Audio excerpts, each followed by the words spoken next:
Minute കൊണ്ടോ 5 minute കൊണ്ടോ നമുക്ക് എക്സ്പ്ലെയിൻ ചെയ്യാൻ പറ്റില്ല. നിങ്ങളുടെ ഡിവോഴ്സിന് ശേഷമാണ് എന്തോ അവരത് OCD അല്ല, അതിന് അതിൻ്റെതായിട്ടുള്ള പ്രോപ്പർ റീസൺസ് ഉണ്ട്. പക്ഷേ ഐ കാൺ. എല്ലാവർക്കും നമസ്കാരം. നമ്മൾ കുറച്ച് ദിവസം മുന്നേ ഈ മേഘ്ന വിൻസെന്റ് എന്ന് പറയുന്ന ഒരു ആക്ട്രസ്, സീരിയൽ ആക്ട്രസിന്റെ ഒരു ഇന്റർവ്യൂമായി റിലേറ്റ് ചെയ്തിട്ട് ഒരു വീഡിയോ ചെയ്തിട്ടുണ്ടായിരുന്നു. അതായത് അതിൽ രമ്യ എന്ന് പറയുന്ന ആളാണ് ഹോസ്റ്റ് ചെയ്യാനിരിക്കുന്നത്. അവരുടെ ചോദ്യങ്ങൾ ഒട്ടും അങ്ങോട്ട് എനിക്ക് ദഹിക്കുന്നില്ല.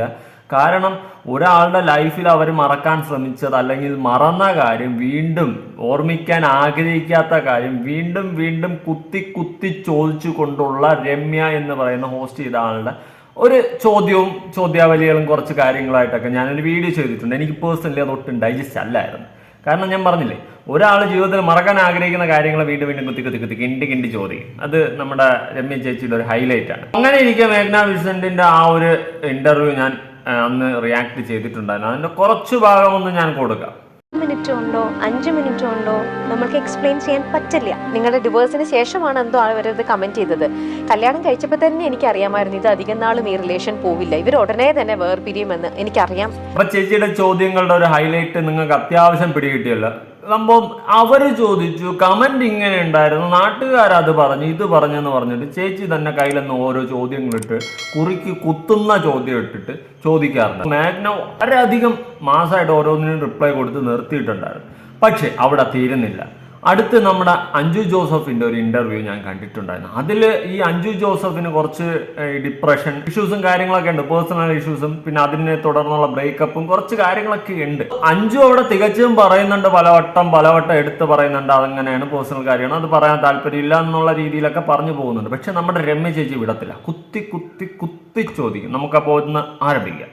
നമ്മൾ ഇത്രയും തുറന്ന് സംസാരിക്കുന്നുണ്ട് ചോദിക്കുക. അപ്പൊ അങ്ങനെയാണെങ്കിൽ ഇങ്ങനെ ചെറുപ്പം മുതലേ OCD ക്യാരി ചെയ്യുന്ന ഒരു പേഴ്സണാലിറ്റി ആയതുകൊണ്ട് ഒരുപക്ഷെ ഇപ്പൊ ഈ റിലേഷൻ ബ്രേക്കപ്പ് ആവാനും കാരണം ഒരുപക്ഷെ OCD സിൻഡ്രോം ആയിരിക്കും. അതായത് അഞ്ജുവിന് OCD സിൻഡ്രോം ഉണ്ട്. OCD കുറച്ച് നമ്മുടെ ആൻസൈറ്റിയും കാര്യങ്ങളൊക്കെ ഉള്ള ഒരു സംഭവമാണ്, എല്ലാവർക്കും അറിയാം. ഞാൻ അതിനെ പറ്റിയിട്ട് ഞാൻ കൂടുതലായിട്ട് എക്സ്പ്ലെയിൻ ചെയ്യുന്നില്ല. അപ്പൊ OCD ഉള്ള അഞ്ജുവിന്റെ അടുത്ത് ചോദിക്കുകയാണ്, ബ്രേക്കപ്പിന് റീസൺ OCD ആയിരുന്നു കുട്ടി, പറയൂ. തന്റെ ബ്രേക്കപ്പിന് റീസൺ ആയിട്ടുള്ള OCD എന്ന് പറയുന്ന ഇഷ്യൂ തന്നെയാണോ, ഒന്ന് എക്സ്പ്ലെയിൻ ചെയ്താൽ കൊള്ളായിരുന്നു. അപ്പോൾ അഞ്ജുവിന്റെ മറുപടി ഒന്ന് കണ്ടു നോക്കാം. OCD അല്ല, അതിന് അതിൻ്റെതായിട്ടുള്ള പ്രോപ്പർ റീസൺസ് ഉണ്ട്. പക്ഷേ ഐ കാൺ. റിവീൽ ചെയ്യാൻ പറ്റില്ല. അല്ലല്ല, അത് നിങ്ങളുടെ പേഴ്സണൽ അല്ല. ഞാൻ ചോദിക്കുന്നത് OCD കാരണമാണോ അത് എന്ന്. നമ്മൾ OCD കുറിച്ച് ഇത്രയും ഡീറ്റെയിൽ ആയിട്ട് സംസാരിച്ചുകൊണ്ട് ചോദിച്ചത്. ഓക്കെ. അപ്പൊ അത് എപ്പോഴെങ്കിലും ഇങ്ങനെ നിങ്ങളുടെ ഒരു ലൈഫിലേക്ക് ഇപ്പം വളരുവാണല്ലോ, വളരുമ്പോൾ ഇപ്പൊ കുഞ്ഞിലത്തെ കാര്യങ്ങൾ ഇപ്പൊ ഇത്രയും വലുതായപ്പോഴാണ് അഞ്ചു റിയലൈസ് ചെയ്യുന്നത് അന്ന് ഞാൻ ചെയ്തതും ഈ OCD ഇല്ലെങ്കിൽ എന്റെ ആങ്സൈറ്റി ഇത് കാരണമാണെന്ന്. പിന്നീടും ഇതുപോലെ ക്യാരി ചെയ്ത് കൊണ്ടുപോയ കുറച്ച് ശീലങ്ങൾ ഇന്നും you find it really hard, അത് മാറ്റാൻ പറ്റുന്നില്ല. ബ്രേക്കപ്പിന്റെ റീസൺ OCD ആണോ എന്നുള്ള ചോദ്യത്തിന് അഞ്ജു വളരെ അല്ല എന്ന് പറഞ്ഞിട്ട് പറയുന്നുണ്ട്. അതിന് വേറെ റീസൺ അത് പറയാൻ പറ്റത്തില്ല എന്നുള്ള രീതിയിൽ അഞ്ജു ഇവിടെ പറഞ്ഞു വയ്ക്കുന്നുണ്ട്. വച്ചിട്ടും എവിടെ കൂടിയൊക്കെ കുത്തിത്തിരുപ്പി നമ്മുടെ രമ്യ ചേച്ചി കയറുന്നുണ്ട്. ഈ സാധനം അഞ്ജു ഒരിക്കൽ പറഞ്ഞു. ഇനി ഇന്റർവ്യൂവിന്റെ അങ്ങ് അറ്റം വരെ ഇരുന്ന് ഈ പറയുന്ന അഞ്ജു പറയണോന്ന് ചോദിച്ചു കഴിഞ്ഞാൽ എനിക്കത് പേഴ്സണലി താല്പര്യമില്ല. രമ്യയുടെ ചോദ്യങ്ങളൊന്നും കണക്റ്റ് അല്ലെന്ന് വെച്ച് കഴിഞ്ഞാൽ ഞാൻ പറഞ്ഞില്ലേ, ഒരാള് ആഗ്രഹിക്കാത്ത, പറയാൻ ആഗ്രഹിക്കാത്ത, അല്ലെങ്കിൽ വീണ്ടും വീണ്ടും അതിനെപ്പറ്റി ചിന്തിക്കാൻ ആഗ്രഹിക്കാത്ത ചോദ്യങ്ങൾ, പേഴ്സണൽ കാര്യമെന്ന് പറഞ്ഞാൽ തികച്ചും പേഴ്സണൽ ആയിട്ടുള്ള കാര്യത്തിൽ കൈകടത്തി കുത്തിക്കിണ്ടി ചോദിക്കുന്ന സ്വഭാവം, ആ ഒരു ക്യാരക്ടർ തികച്ചും പരിതാപകരമായ ഒരു ക്യാരക്ടറാണ്. അത് ഈ പറയുന്ന രമ്യ എനിക്ക് എടുത്തു പറയാനുള്ളതാണ്. തികച്ചും മോശമാണ് ഇങ്ങനത്തെ ചോദ്യങ്ങൾ ചോദിക്കുന്നത്. ഇന്റർവ്യൂ ആണ്, അവരുടെ കരിയറിനെ പറ്റിയിട്ടോ അവർ ഈ പാട്ടൊക്കെ പാടുന്നതാണ്. അപ്പോൾ അതിനെയൊക്കെ പറ്റിയിട്ടൊക്കെ എന്തുമാത്രം ചോദ്യം ചോദിക്കാനുണ്ടായിരുന്നു. ഹൈലൈറ്റ് ചെയ്തിട്ട് ഒരുത്തൻ്റെ കുടുംബ പ്രശ്നത്തിൻ്റെ അകത്ത് കയറി കിണ്ടി ബ്രേക്കപ്പ് OCD ഇത് ബ്രേക്കപ്പിൽ റിലേറ്റ് ചെയ്തിട്ടുണ്ട്, അങ്ങനെ ഇങ്ങനെയൊക്കെ ചോദിക്കാണ്ട് 10 ആൾക്ക് കേട്ട് കഴിഞ്ഞാൽ നിങ്ങൾ ഈ ഫീൽഡിൽ വന്നപ്പോൾ ആ ഒരു കാര്യങ്ങൾ സ്ട്രഗിൾ ചെയ്ത് വന്നതും കാര്യങ്ങളൊക്കെ ഒന്ന് ചോദിച്ചു. അങ്ങനത്തെ എന്തോരം ചോദ്യം ചോദിക്കാനുണ്ടായിരുന്നു രമ്യ. അതൊന്നും ചോദിക്കാൻ വയ്യ. മറ്റേ ബ്രേക്കപ്പിന്റെ ഇടയിൽ തന്നെ കിണ്ടണം. സൂപ്പർ. അവിടെ നമ്മുടെ ആംഗിളിലും നമ്മുടെ ഇതിലല്ലേ നമ്മൾ തിങ്ക് ചെയ്യണത്. അപ്പൊ ഞാൻ കാൽക്കുലേറ്റ് ചെയ്തതോ അല്ലെങ്കിൽ ഞാൻ തിങ്ക് ചെയ്യണതോ ശരിയാണോ, ഞാൻ ഈ വിചാരിക്കുന്ന പോലെ തന്നെ ആയിരിക്കുമോ ചിലപ്പോൾ ഫാക്ടർ എനിക്ക് തെറ്റിയതായിരിക്കുമോ, അങ്ങനെ ഒരു പ്രാവശ്യം കൂടെ എന്ന ചാൻസ് കൊടുക്കണം. ഞാൻ ഒരു പക്ഷെ ഞാൻ ആലോചിക്കുന്നതിന്റെ കുഴപ്പമാണോ, ഞാൻ ഇന്ന് ഇങ്ങനെ മാറാം, എന്റെ തോട്ടിന്റെ കുഴപ്പമായിരിക്കും.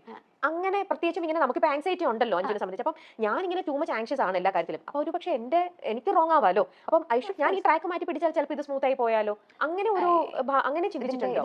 ചേച്ചിക്ക് കാര്യം അറിയണം, നിങ്ങളുടെ ബ്രേക്കപ്പ് റീസൺ അത് ചേച്ചിക്ക് അറിയണം. അതിന് വേണ്ടിയിട്ട് അങ്ങനെയായിരുന്നു, അഞ്ജു ചെയ്തതിൽ അങ്ങനെ ഉണ്ടായിട്ടുണ്ടോ, അഞ്ജു ചെയ്തതിൽ ഇങ്ങനെ ഉണ്ടായിട്ടുണ്ടോ, അതോ അങ്ങനെ ആയിരുന്നു എന്ന് പറഞ്ഞ് ചേച്ചി നാണം വേണം, കുറച്ച് ഉളുപ്പ് വേണം. സത്യം, ഞാൻ സീരിയസ്ലി പറയാം, കുറച്ച് ഉളുപ്പ് വേണം. ഇതെന്തോ ഭയങ്കര മോശമായിട്ടുള്ള ചോദ്യങ്ങളാണ്. അവർ ആദ്യമേ പറഞ്ഞാൽ തികച്ചും പേഴ്സണൽ ആയിട്ടുള്ള കാര്യമാണ്, സംസാരിക്കാൻ താല്പര്യമില്ല എന്ന്. വീണ്ടും അതിൻ്റെ ഇടയിൽ കൂടി ഇത് അങ്ങനെയാണോ, അഞ്ജുവിന് ഇങ്ങനത്തെ ഒരു പ്രശ്നമുള്ളതുകൊണ്ട് ആൻസൈറ്റി ഉള്ളത് കൊണ്ട് അങ്ങനെ ആയതായിരിക്കും, ഇങ്ങനെ ആയതായിരിക്കും, എന്തുവാ ചേച്ചി ചോദിച്ചു തള്ളുന്നത്?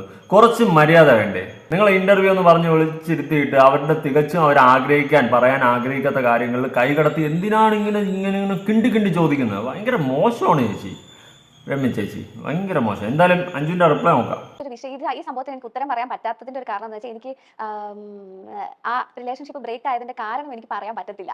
സോ അത് പറയാത്തോടത്തോളം കാലം ഞാൻ ഇതിന് പറയാൻ പറ്റുന്നില്ല, ആൻസർ ചെയ്യാൻ എനിക്ക് പറ്റത്തില്ല. ക്ലിയർ ആയി. ഓക്കെ, സാരില്ല, വിട്ടേക്കും. കാര്യമില്ല, വിട്ടേക്ക്. അപ്പൊ രമ്യ ചേച്ചി നന്നായിട്ടൊന്ന് കിണ്ടി നോക്കി. അപ്പൊ അഞ്ജു അവിടെ വ്യക്തമായിട്ട് പറയുന്നുണ്ട്, ആ റിലേഷൻഷിപ്പിന്റെ ബ്രേക്കപ്പ് ആയതിന്റെ റീസൺ പറയാതെ ഒരിക്കലും എനിക്ക് ഇതിന് ഉത്തരം തരാൻ പറ്റത്തില്ല, അങ്ങനെ റീസൺ പറയാൻ എനിക്ക് താല്പര്യമില്ല. ഇങ്ങനെ പറഞ്ഞു ഓക്കെ കാര്യമില്ല, തിരിച്ചു വിട്ടേക്കൂ എന്ന് പറഞ്ഞിട്ട് രമ്യ ചേച്ചി അടുത്ത് കിടക്കുന്നത് നിങ്ങളൊന്ന് കേട്ടു നോക്ക്. സത്യം പറയാലോ ചേച്ചി, എനിക്ക് ഒരുമാതിരി നിങ്ങളത് സഹതാപമാണോ പുച്ഛമാണോ എന്താണെന്ന് പോലും എനിക്ക് അറിഞ്ഞൂടാ. ഇങ്ങനെ ഒരു റിപ്പീറ്റഡ്ലി ഇപ്പം നമ്മൾ തമ്മിലൊരാണെങ്കിൽ പോലും ഓക്കെ നിന്റെ ഭാഗത്താണ് മിസ്റ്റേക്ക് എന്നോ അല്ലെങ്കിൽ എന്റെ ഭാഗത്ത് ചിലപ്പോൾ ചിലർ വളരെ കറക്റ്റ് ആയിട്ട് അവർ പ്ലേ ചെയ്യും. അതായത് നമ്മൾ എത്ര നിന്നാലും അവർ ചിലപ്പോൾ നമ്മളെയും കൊണ്ട് പറയിപ്പിക്കാൻ നോക്കും, അല്ലെങ്കിൽ നമ്മളെയും കൊണ്ട് അവർ എക്സിറ്റ് എടുപ്പിക്കാൻ നോക്കും. ഓക്കെ ഇതാണ് ചിലരുടെ വളരെ ഭയങ്കര ഒരു ചിലരുടെ ബ്രില്യൻ പ്ലേ ആണ്. ഗ്യാസ് ലൈറ്റിംഗ് ആണ് അല്ലേ? ആ ടേമിന്റെ പേരാണ് ഗ്യാസ് ലൈറ്റിംഗ്. ആണല്ലേ? ടേം നെയിം പഠിച്ചു കഴിഞ്ഞു, വർഷമായില്ലേ. അപ്പൊ അതിനവിടെ ഒരു അതായത് മറ്റുള്ളവർ നമ്മളെ ബ്ലെയിം ചെയ്യാണ്. ആ സെക്കൻഡ് പേഴ്സൺ നമ്മളെ ബ്ലെയിം ചെയ്തിട്ട് നിന്റെ മിസ്റ്റേക്ക് കൊണ്ടാണ് ഞാൻ ഇപ്പൊ ഇങ്ങനെ ആയത്, അല്ലെങ്കിൽ നീ ആണ് ഇതിന് പറഞ്ഞിട്ട് ഇങ്ങനെ റിപ്പീറ്റഡ്ലി നമ്മളെ ബ്ലെയിം ചെയ്യാണ്. അങ്ങനെ അതിന് ബ്ലെയിം ഷിഫ്റ്റിംഗ് എന്ന് പറയുമല്ലോ. അപ്പൊ അങ്ങനെ നമ്മളെ ബ്ലെയിം ഷിഫ്റ്റ് ചെയ്ത് ഓക്കെ നമ്മളെ കൊണ്ട് അവർ ഫൈനലി പറയിപ്പിക്കുകയാണ്. ഓക്കെ ഫൈൻ, നമുക്ക് ഇതിവിടെ നിർത്താം, എല്ലാം നമുക്ക് എന്ത് ചെയ്യാം, ഞാൻ എക്സിറ്റ് ചെയ്യാണ് എന്ന് അവർ നമ്മളെ കൊണ്ട് പറയിപ്പിക്കും അല്ലേ? അതിൽ ഞാൻ കണ്ടിട്ട് ഇത് അത്ര ഇമ്പോർട്ടന്റ് ആയിട്ടുള്ള ഒരു കാര്യമല്ല. കാരണം ആര് ഇത് പറഞ്ഞാലും ഇതിന് രക്ഷപ്പെട്ടാ പോരെ. ന്യായമായിട്ടുള്ള കാര്യമാണ് അഞ്ജു പറഞ്ഞത്. അപ്പോൾ ചേച്ചിക്ക് ഇപ്പോഴും റിലേഷൻഷിപ്പിന്റെ കാര്യം വിടുന്നില്ല. ഇപ്പൊ നമ്മൾ തമ്മിൽ ഒരുമിച്ച് ഇങ്ങനെ ആയിരുന്നെങ്കിൽ, അവൻ അങ്ങനെ ചെയ്തിരുന്നെങ്കിൽ, ഇവൾ ഇങ്ങനെ ചെയ്തിരുന്നെങ്കിൽ എന്നൊക്കെ പറഞ്ഞിട്ട് ഇട്ടങ്ങ് കിണ്ടുക. എന്തുവാ ചേച്ചി വല്ല തുണിക്കടയിലും പോയി നിൽക്കണം കേട്ടോ. സത്യം ഞാൻ സീരിയസിൽ പറയാം. അവിടെ ആകുമ്പോൾ ആൾക്കാർ ഇപ്പൊ ഞാനൊക്കെ ചിലപ്പം ഇങ്ങനെ പോയിട്ട് ഒരു തുണി എടുക്കുമ്പോൾ നമ്മളിങ്ങനെ മൈൻഡ് ഔട്ട് ആട്ടിക്കും. അപ്പോൾ അവരിങ്ങനെ മോട്ടിവേറ്റ് തന്ന് അങ്ങ് എടുക്കും, ഇതോളാം, നിനക്ക് ചേരുമില്ലെങ്കിലും ചേരും എന്ന് പറയും. ആ സെറ്റപ്പിൽ പറഞ്ഞെടുപ്പിച്ചു വിടും. അതുപോലെയാണ് ചേച്ചി ഇവിടെ കിടന്ന് അങ്ങനെ ഇങ്ങനെ ഇടയിൽ കൂടിയൊക്കെ കിണ്ടി ഓടി ചാടി നടക്കുന്നു. ചേച്ചി ഒരു രക്ഷയില്ല, ലെവൽ തന്നെ ഞാൻ സമ്മതിച്ചു. അപ്പൊ ഈ പൊതുവെ ഇത്രയും ആങ്ഷ്യസ് ആയിട്ടുള്ള ഒരാൾ അല്ലെങ്കിൽ ഇത്രയും ആങ്സൈറ്റി ഉള്ള ഒരാൾ ഭയങ്കരമായിട്ട് ഒരു നാർസിസത്തിലേക്ക് പോകുന്നു എന്നും കേട്ടിട്ടുണ്ട്. എനിക്ക് അങ്ങനെ ഒരു ടെൻഡൻസി ഇല്ല. എനിക്ക് നാർസിസ്റ്റിക് ടെൻഡൻസി ഇല്ല. ഓക്കെ, ചേച്ചി എവിടെയാണ് കേട്ടത് ആൻസൈറ്റി ഉള്ള ഒരു നാർസിസത്തിലോട്ട് പോകണമെന്ന്? ചേച്ചി അങ്ങനെ ഇങ്ങനെ ആവശ്യമില്ലാത്ത ഓരോന്ന് രമ്യ ചേച്ചി കയ്യിൽ നിന്ന് ഇടും, ചോദിക്കും അങ്ങനെ ഉണ്ടോ, ഇങ്ങനെ ഉണ്ടോ, എനിക്ക് അങ്ങനെയൊന്നും ഇല്ലടേ എന്ന് അഞ്ജുവും പറയുന്നുണ്ട്.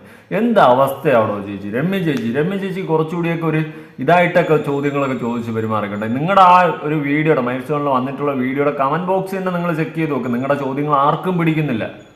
ഭയങ്കര നെഗറ്റീവ് ഇമ്പാക്റ്റ് ആണ് നിങ്ങൾക്ക് ഉണ്ടാകുന്നത്. ചിലപ്പോൾ റീച്ച് കിട്ടുമായിരിക്കും, നെഗറ്റീവായിട്ടുള്ള ഇമ്പാക്റ്റ് നിങ്ങളുടെ ലൈഫിൽ ഉണ്ടാകും. അതുകൊണ്ട് ദയവ് ചെയ്ത് ഇങ്ങനത്തെ ചോദ്യങ്ങൾ നിങ്ങൾ മാന്യമായ രീതിയിൽ ഒഴിവാക്കുക. ചുമ്മാ വന്ന് കിടന്ന് വായി തോന്നിയൊക്കെ വിളിച്ച് പറഞ്ഞ് ഒരുത്തൻ്റെ കുടുംബത്തിൽ അവൻ പറയാൻ താല്പര്യമില്ലാത്ത സാധനത്തിൻ്റെ അകത്ത് കൈ കടത്തി ഇഞ്ചിഞ്ചായിട്ട് തോണ്ടിയെടുക്കുന്ന ഈ സ്വഭാവം ചേച്ചി വച്ച് നിർത്തിയില്ലെങ്കിൽ ചേച്ചിക്ക് പാലും വെള്ളത്തിലല്ല 8 പശുവും പാലിൽ കിട്ടും. അതുകൊണ്ട് ചേച്ചി മര്യാദയ്ക്ക് ഇമാതിരി ചോദ്യങ്ങൾ ചോദിക്കുന്ന നിർത്തുക. നിങ്ങളുടെ ആ കമന്റ് ബോക്സ് തന്നെ നിങ്ങൾ ചെക്ക് ചെയ്ത് നോക്കൂ. ഒരാൾക്ക് പോലും നിങ്ങളുടെ ചോദ്യങ്ങൾ പിടിക്കുന്നില്ല. കാരണം ഇവിടെ വേറെ ഒന്നുമല്ല. ഇപ്പൊ എൻ്റെ ഒരു ബ്രേക്കപ്പ് സ്റ്റോറി എന്ന് വെച്ചോ, എനിക്കത് പറയാൻ താല്പര്യമില്ല, എനിക്കത് ചിന്തിക്കാൻ താല്പര്യമില്ല, ഞാൻ വിട്ട കേസാണ്. അതിന് ഒരുത്തം വന്നിരുന്ന് കിണ്ടി എന്റെ റീസൺ എന്ന് ചോദിച്ചു കഴിഞ്ഞാൽ ഞാൻ എൻ്റെ ക്യാരക്ടർ വെച്ചിട്ട് ഇപ്പൊ ഇന്റർവ്യൂ ആകുമ്പോൾ നമുക്കൊന്നും പറയാൻ പറ്റത്തില്ല. ക്യാരക്ടർ വെച്ചിട്ട് അടിച്ചളവുള്ള സ്വഭാവം കയ്യിൽ ദേഷ്യം വരും. നമുക്ക് താല്പര്യമില്ലാത്ത കാര്യം ഒരാൾ വീണ്ടും റിപ്പീറ്റ് ചെയ്ത് കിണ്ടി ചോദിച്ചു കഴിഞ്ഞാൽ ചുമ്മാ എന്തിനാ ചേച്ചി ഓരോരുത്തരുടെ കയ്യിലിരിക്കുന്ന മേടിച്ച് പിടിക്കുന്നത്? ചേച്ചി മാന്യമായിട്ടൊക്കെ ചോദ്യം ചോദിക്കും. എന്തോരം ചോദ്യമുണ്ട്. ആ അഞ്ജു വന്നിട്ട് അവരുടെ പ്രൊഫഷനെ പറ്റിയിട്ടോ പാട്ട് പാടുന്നതിനെ പറ്റിയിട്ടോ ഒന്നും ഒരു അക്ഷരം ചോദിച്ചിട്ടില്ല. ഞാൻ അതും വല്ലതും കാണുമൊന്നുമില്ല, അതില്ല. പിന്നെ എന്തിനാണ് അവൾ ചിരുത്തിയത്? ഇത് ചോദിക്കാനാണ്. ബ്രേക്കപ്പും ആൻസൈറ്റിയും OCD ഡിപ്രഷനും ഒക്കെ ചോദിക്കാനാണ് വിളിച്ചത്. കഷ്ടം ചേച്ചി. നിങ്ങളുടെ അഭിപ്രായങ്ങളും കാര്യങ്ങളൊക്കെ ഉറപ്പായിട്ട് താഴെ കമന്റ് പുതിയ വീഡിയോ ആയിട്ടാണ്.